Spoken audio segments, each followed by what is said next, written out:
বিসমিল্লাহির রহমানির রহিম। প্রিয় এলাকাবাসী, মুরব্বীবর্গ, মা বোনেরা, আমার দলীয় সহকর্মীবৃন্দ, বিরোধী দলীয় সংসদ সদস্যবৃন্দ, আসসালামু আলাইকুম। আসসালামু আলাইকুম। কেমন আছেন আপনারা? ভালো আছেন? আলহামদুলিল্লাহ। আমারও আপনাদের সাথে আজকে দেখা হয়ে খুব ভালো লাগছে। আর বিশেষ করে ভালো লাগছে যে এই যে এলাকার এই কয়েকদিন আগে যে বন্যা হলো অতিবৃষ্টির কারণে, এই বন্যায় বহু মানুষের ঘর বাড়ি নষ্ট হয়ে গিয়েছিল।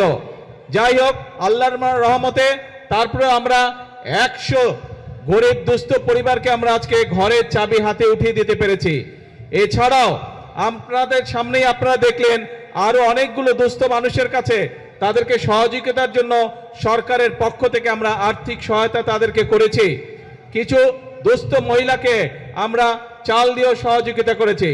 প্রিয় ভাই বোনেরা, আপনাদেরকে এই কথাগুলো বলার কারণ হচ্ছে যে এই যে বর্তমান সরকার, এই সরকারকে আপনারা নির্বাচিত করেছেন। এই বাংলাদেশের মানুষ এই সরকারকে নির্বাচিত করেছে। কাজেই এই সরকারের দায়িত্ব হচ্ছে বাংলাদেশের মানুষের পাশে থাকা। এই সরকারের দায়িত্ব হচ্ছে বাংলাদেশের মানুষের সুখে দুঃখে থাকা।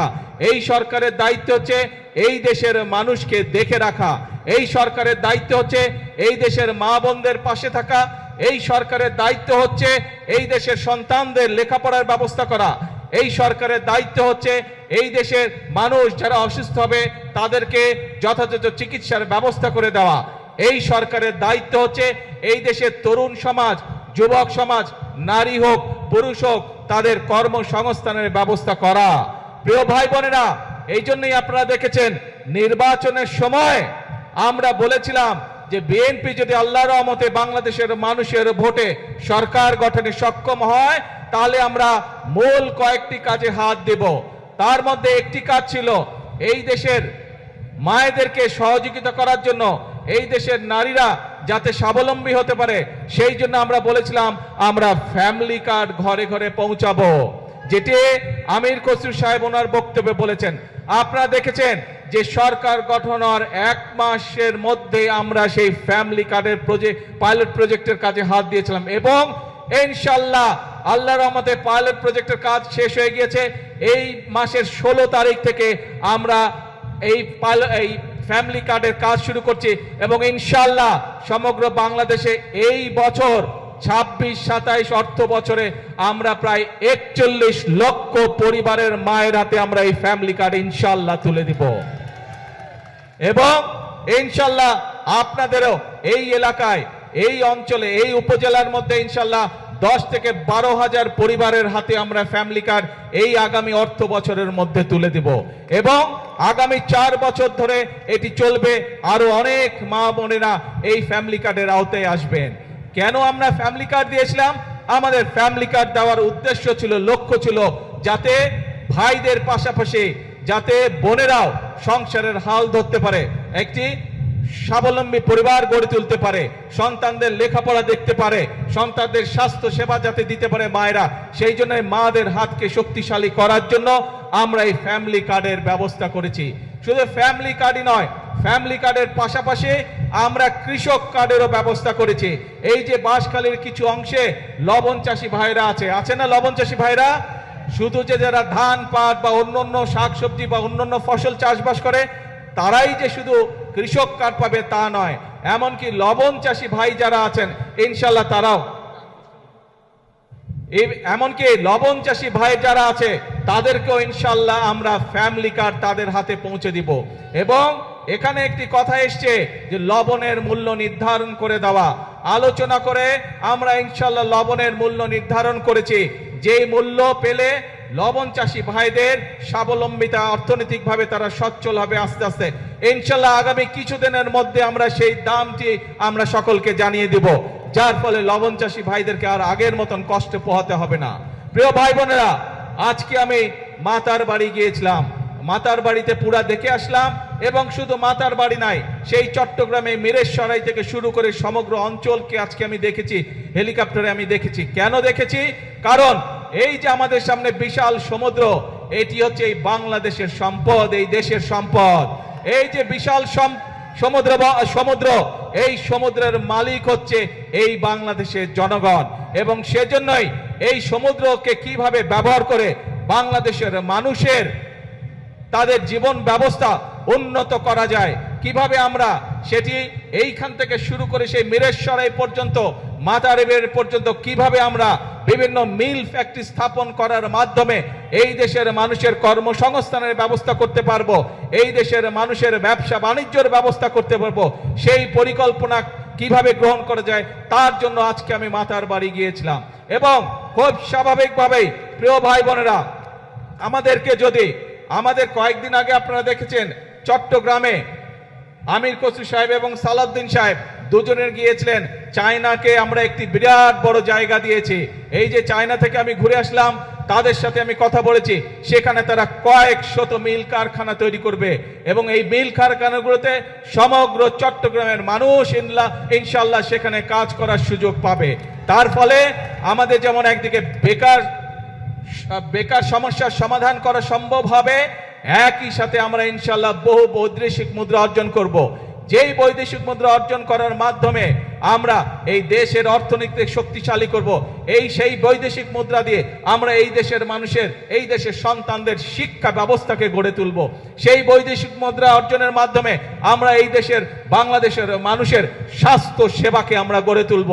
আপনারা নিশ্চয়ই এর মধ্যে জানতে পেরেছেন যে আমরা যে উপজেলা পর্যায়ে যে 50 সদস্যের যে হাসপাতাল আছে, 50 বেডের যে হাসপাতাল আছে, এই 50 বেডের হাসপাতালে 30 বেড করে গিয়েছিলেন শহীদ রাষ্ট্রপতি জিয়াউর রহমান। পরবর্তীতে বেগম খালেদা জিয়া যখন সরকার গঠন করেছেন, বাকি 20 বেড যোগ করেছিলেন উনি। আজকে আপনাদের এই বর্তমান বিএনপি সরকার, যেই সরকার আপনাদের সরকার, যেই সরকার জনগণকে নিয়ে কাজ করে, এই সরকার সিদ্ধান্ত গ্রহণ করেছে এই 50 বেডের হাসপাতালকে যাতে প্রত্যেক উপজেলার মানুষ ভালোভাবে স্বাস্থ্য সেবা পায়, সেই জন্য এই 50 বেডের হাসপাতালকে আমরা ইনশাল্লাহ আগামী 5 বছরের মধ্যে প্রত্যেকটি উপজেলা, 503টি উপজেলা সমগ্র বাংলাদেশে প্রত্যেকটি উপজেলা হাসপাতালকে আমরা 101 বেডে উন্নীত করব ইনশাল্লাহ। প্রিয় ভাই বোনেরা, এই কাজগুলো যদি আমাদেরকে করতে হয়, এই দেশের মানুষের জন্য যদি কর্মসংস্থানের ব্যবস্থা করতে হয়, এই দেশের মানুষের কর্মসংস্থানের ব্যবস্থা যদি করার জন্য যদি বিদেশি এবং দেশি বিনিয়োগকারী যারা আছে তাদেরকে উৎসাহিত করে যদি মিল ফ্যাক্টরি স্থাপন করতে হয়, তাহলে তার পূর্ব শর্ত হচ্ছে দেশে শান্তি শৃঙ্খলা থাকতে হবে। দেশে বিশৃঙ্খলা থাকলে চলবে না। যখন বিগত সময় আমরা দেখেছি বা বিভিন্ন সময় আমরা দেখেছি আপনার এলাকায় বা বাজারে যখন কোনো গন্ডগোল হয়, কোনো সমস্যা হয়, তখন কি দোকানপাট খোলা থাকে না বন্ধ থাকে? কি ভাই, বাজারে যদি কোনো গন্ডগোল হয় দোকানপাট বন্ধ থাকে না খোলা থাকে? বন্ধ হয়ে যায়। কেন বন্ধ হয়ে যায়? কারণ এই যে ছোট দোকানদার বা যেই ব্যবসায়ী হোক, ব্যবসায়ীর জন্য বন্ধ করে দেয় যাতে ওই গন্ডগোলে তার ব্যবসার যাতে ক্ষতি না হয়। ঠিক একইভাবে দেশীয় বা বিদেশি বিনিয়োগকারী যারা আছে, তারা যখন বিনিয়োগ করবে তারা তো চাইবে যে যাতে তার মিল কারখানার উৎপাদিত পণ্য ঠিকভাবে বন্দর দিয়ে যেতে পারে বা তার কাঁচামাল যাতে সঠিকভাবে আসতে পারে, রাস্তাঘাটে যাতে শান্তি থাকে, তাই না? যদি মিল কারখানা না চলে সঠিকভাবে, তাহলে কি কর্মসংস্থানের ব্যবস্থা করা সম্ভব না। সেই জন্য ভাই আমাদেরকে সচেতন থাকতে হবে, আমাদেরকে সতর্ক থাকতে হবে। যারা শান্তি শৃঙ্খলা নষ্ট করতে চায় তাদের বিরুদ্ধে তাদের ব্যাপারে আমাদেরকে সতর্ক থাকতে হবে। আমরা যদি দেশের সন্তানদের লেখাপড়ার ব্যবস্থা আমাদেরকে তৈরি করতে হয়, সুন্দরভাবে লেখাপড়ার ব্যবস্থা করতে হয়, স্কুল কলেজ সুন্দরভাবে তৈরি করতে হয়, তাহলে শিক্ষকদেরকে যদি ট্রেনিং দিতে হয়, ছাত্রছাত্রীদেরকে যদি নতুন করে বই দিতে হয়, এই সকল ব্যবস্থা যদি করতে হয়, তাহলে আমাদেরকে দেশের আইন শৃঙ্খলা ঠিক রাখতে হবে। একইভাবে সতর্ক থাকতে হবে আমাদেরকে, যারা বিভ্রান্ত তৈরি করতে চায় তারা যাতে কোনো সুযোগ না পায়। কারণ বিভ্রান্তকারীরা যদি বিভ্রান্ত করার সুযোগ পায়, ক্ষতিগ্রস্ত হবে জনগণ। বিভ্রান্তকারী যারা, তারা তো নিজেদের মতন করে চলে যাবে, তারা তো জনগণের সাথে থাকবে না। সেই জন্য প্রিয় ভাই বোনেরা, আজকে আমাদেরকে সিদ্ধান্ত নিতে হবে, আজকে বাংলাদেশের মানুষকে সিদ্ধান্ত নিতে হবে যে আমরা কি আমাদের দেশকে এগিয়ে নিয়ে যাব, নাকি আমরা ঝগড়া ফ্যাসাদে লিপ্ত থাকব, নাকি আমরা বিভ্রান্তকারীদের সাথে থাকব। এই ব্যাপারে আমাদেরকে সিদ্ধান্ত নিতে হবে। আমরা জানি বিগত স্বৈরাচার আমলে এই দেশের জ্বালানি বা বিদ্যুৎ খাতকে কয়েকটি গুটি সংখ্যক ব্যক্তির হাতে তুলে দেওয়া হয়েছিল। তাদের স্বার্থ হাসিলের জন্য বিভিন্ন পরিকল্পনা গ্রহণ করা হয়েছিল, যা এই দেশের মানুষের পক্ষে নয়। খুব স্বাভাবিকভাবেই সেই জ্বালানি ব্যবস্থা বা বিদ্যুৎ ব্যবস্থা, যেটি অপরিকল্পিতভাবে যেই ব্যবস্থা গুটি কয়েক মানুষকে সুবিধা দিয়েছিল, সেটি যদি জনগণের স্বার্থে সেই পরিকল্পনা করতে হয়, স্বাভাবিকভাবে কিছু সময়ের প্রয়োজন।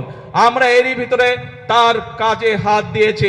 ইনশাল্লাহ সমগ্র বাংলাদেশের মানুষের সামনে আগামী 10 বছর আমাদের জ্বালানি পরিকল্পনা কি হবে, আগামী 10 বছর ইনশাল্লাহ বাংলাদেশের বিদ্যুৎ ব্যবস্থা কি হবে, সেই প্রস্তাবনা আমরা জাতীয় সংসদে উপস্থাপন করব। জাতীয় সংসদে উপস্থাপন করার মাধ্যমে আমরা পরিকল্পনা দিয়ে সেই কাজ আমরা শুরু করব, যাতে করে স্কুল কলেজ হোক, হাসপাতাল হোক, মিল কারখানা হোক, বাসা বাড়ি হোক, মানুষ ঠিকভাবে বিদ্যুৎ পেতে পারে। গাড়ি ঘোড়া সবকিছুতে, মোটরসাইকেল সবকিছুতে যাতে গ্যাস মানুষ ঠিকভাবে পেতে পারে, সেই পরিকল্পনা আমরা গ্রহণ করব। আমরা খেয়াল করেছি বিগত কিছুদিন ধরে কিছু মানুষ, কোটি সংখ্যক কিছু মানুষ এই ব্যাপারে বিভ্রান্ত ছড়ানোর চেষ্টা করছে। আপনাদেরকে পরিষ্কারভাবে উদ্দেশ্য করে বলতে চাই, বিএনপি সরকার সংসদে পরিকল্পনা উপস্থাপন করবে। আপনাদের যদি পরিকল্পনা থাকে, আসুন জনগণের সামনে উপস্থাপন করুন, কিন্তু বিভ্রান্তিকর কথা বলে দেশে বিশৃঙ্খলা তৈরি করবেন না, বিভ্রান্তিকর কথা বলে জনগণের শান্তি নষ্ট করবেন না, জনগণের শান্তি নষ্ট করবেন না। কারণ 50 বছরের উপরে এই দেশের স্বাধীনতা হয়ে গিয়েছে।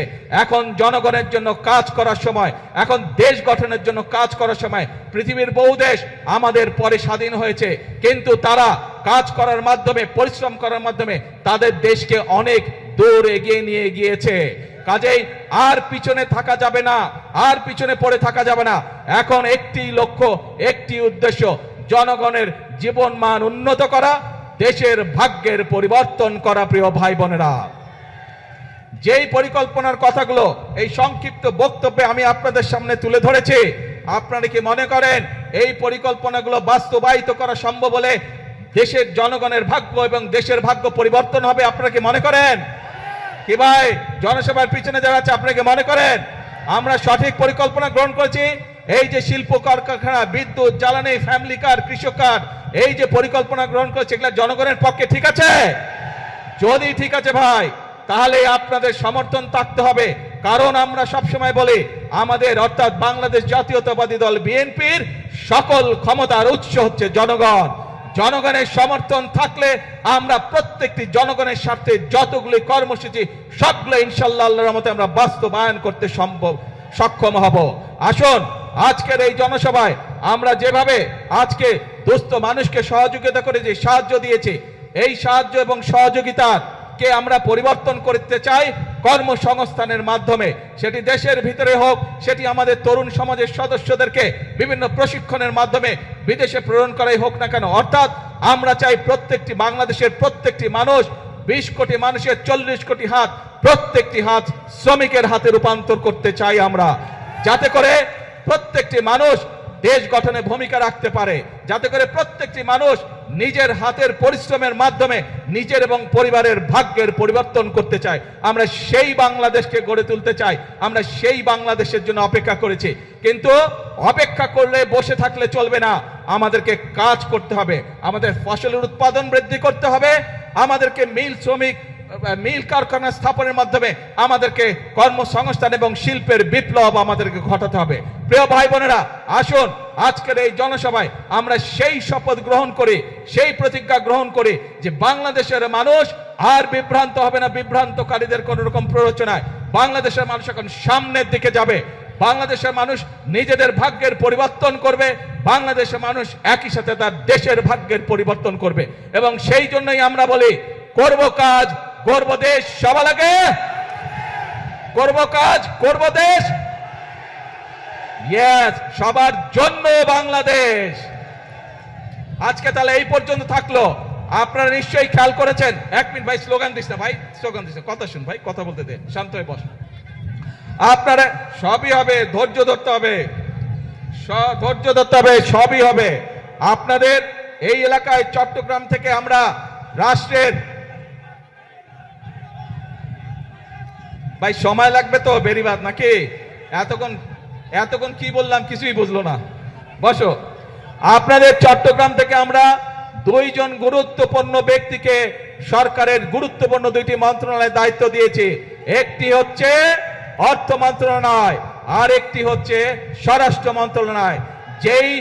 যেই বিভাগে এরকম দুটি গুরুত্বপূর্ণ মন্ত্রণালয়ের দায়িত্বে নিয়োজিত দুইজন ব্যক্তি আছে, সেই এলাকার উন্নয়ন কেউ ঠেকিয়ে রাখতে পারবে না ইনশাআল্লাহ।